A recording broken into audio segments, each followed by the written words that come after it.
आप लोगों से मैं एक सवाल पूछता हूँ, आप लोग कैसे कह सकते हो कि आप लोग जीवित हो?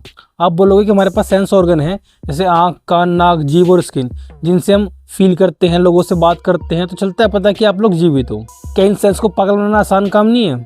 आपने नाम सुना होगा वर्चुअल रियलिटी का, यानी कि एक ऐसी रियलिटी जो कि रियल में नहीं है, बस आपको फील होता है। यानी सेंस को पागल बनाना बहुत आसान काम है।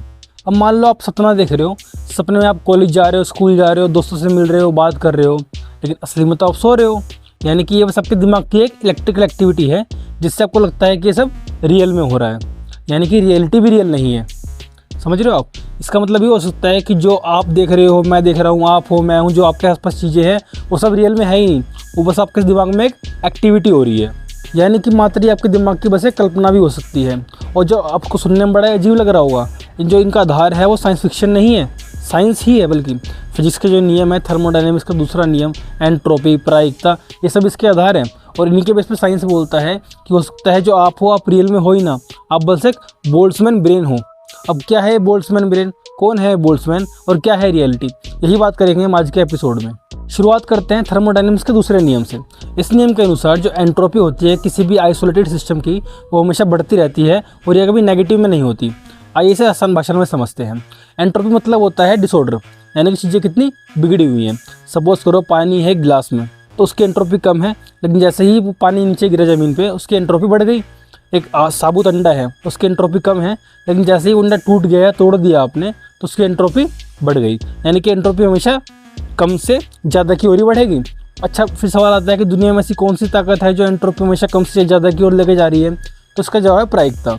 यानी कि प्रायिकता के आधार पर हम कह सकते हैं कि डिसऑर्डर हमेशा बढ़ता रहता है, कम नहीं होता, और ये कभी नेगेटिव में भी नहीं होता। नेगेटिव मतलब पानी गिलास में ज़मीन में गिर गया, तो ऐसा नहीं कि उतना ही पानी दोबारा गिलास में आ जाएगा, या फिर जो अंडा टूट गया वो दोबारा अंडा वैसा नहीं बन सकता वापस। इसे ही बोलते हैं कि नेगेटिव ना होना। अब ये नियम संसार के वस्तु पर लागू होता है। फिर तभी साइंटिस्ट आते हैं जिनका नाम था लुडविग बोल्ट्जमैन।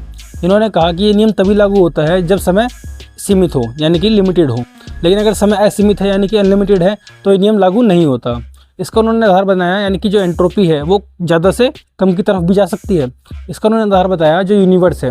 यूनिवर्स में उन्होंने कहा कि अगर चीज़ें हमेशा डिसऑर्डर फॉर्म में बढ़ेंगी, तो जो ये तारे हैं, ग्रह है, एस्टेरॉयड है, ये कैसे बने? तो बनने नहीं चाहिए थे। उन्होंने कहा कि पहले एक हो सकता है एक मदर यूनिवर्स हो, जहाँ पे चीज़ें ज़्यादा डिसऑर्डर फॉर्म में हो, वहाँ से दोबारा ये ऑर्डर फॉर्म में आई हो।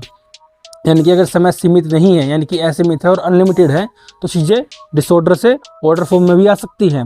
यानी कि जो पानी का गिलास है, अगर वो समय जो है, मैंने बताया कि ज़मीन में पानी गिर गया, तो अगर समय असीमित है तो पानी दोबारा से गिलासों में जा सकता है, और जो अंडा टूट गया दोबारा अंडे वापस भी आ सकता है, साबुत भी हो सकता है।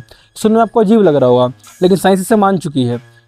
इसके बाद जब साइंटिस्ट कम्युनिटी में मजाक बनाया उनका, तो उन्होंने 5 दिसंबर 1906 को आत्महत्या कर ली। उनके जाने के बाद फिर रिसर्च हुई, उन्हीं के रिसर्च पे फिर जाके पता चला कि ऐसा हो सकता है कि जो आपके एटम्स हैं, जो यूनिवर्स में घूम रहे हैं, मॉलिक्यूल्स हैं, वो ऐसे भी समय कारण एक ऐसी फॉर्म में आ गए हों जिनसे आपका एक ब्रेन बन गया हो, और इसे ही बोलते हैं बोल्ट्जमैन ब्रेन। और इस ब्रेन में क्या हो रहा है? सब कुछ इलेक्ट्रिकल एक्टिविटी चल रही है, न्यूरॉन्स हैं, न्यूरोट्रांसमीटर है, केमिकल सिग्नल्स हैं, जिनकी वजह से सब कुछ लग रहा है कि ये सब रियल में हो रहा है। यानी कि आप, मैं, जिससे आप बात करते हो, आपकी गर्लफ्रेंड, बॉयफ्रेंड, दुनियादारी, माता पिता, ये सब क्या है? सिर्फ उसके दिमाग में चल रहा है। आप खुद एक दिमाग की ही उपज हो। यानी कि सपने में आप देखते हो कि रियलिटी में हो रहा है, वैसा ही एक दिमाग यूनिवर्स में घूम रहा है, उसके दिमाग में आप हो, और उसके दिमाग में जो चल रहा है वही आप सोच रहे हो कि मैं कर रहा हूँ। ये है बोल्ट्जमैन ब्रेन। आज की वीडियो में बस इतना ही। अगर आप भी एक बोल्ट्जमैन ब्रेन नहीं हो, रियल में हो, तो कमेंट करके बता देना। बाकी मिलेंगे नेक्स्ट वीडियो में, तब तक के लिए जय हिंद, जय भारत।